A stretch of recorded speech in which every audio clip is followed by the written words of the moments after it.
இனிமே கண்ணை மூடிட்டு கடலை எண்ணெய் வாங்கலாம். ஏன்னா மந்த்ரா கடலை எண்ணெய் இதயத்தின் தயாரிப்பு. பிள்ளையர்களை விரட்ட ஒற்றை விரலால் ஓங்கி அடிப்போம். வாக்களிப்பீர் இரட்டை இலக்கு. நாகப்பட்டினம் தொகுதியில் போட்டியிடும் பாஜக வேட்பாளர் ரமேஷ் காடம்பாடி அருகே புதிய நம்பியார் நகர் மீனவ கிராமத்தில் ஓட்டு கேட்டு பிரச்சாரம் செய்தார். அவரை வரவேற்க பாஜகவினர் பட்டாசுகள் வெடித்தனர். அதிலிருந்து தெரித்த தீப்பொறி அங்கிருந்த குடிசை வீட்டின் மேல் விழுந்தது. சிறிது நேரத்தில் வீடு எரிந்தது. பக்கத்து வீட்டுக்கும் தீ பரவியது. வீட்டில் இருந்தவர்கள் அலறியடித்து வெளியே ஓடினர். தீயணைப்பு வீரர்கள் தண்ணீரை பீச்சியடித்து தீயை அணைத்தனர்.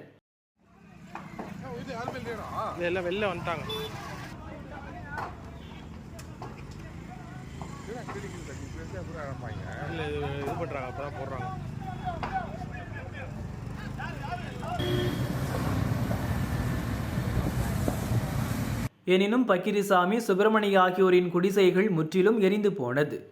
பாஜகவினரை கண்டித்து அப்பகுதி மக்கள் மறியல் செய்தனர். இழப்பீடு வழங்க கோரி போலீசிடம் வாக்குவாதம் செய்தனர். நாகை மாவட்ட வருவாய் அலுவலர் பேபி ஆய்வு செய்தார். போலீசார் விசாரிக்கின்றனர்.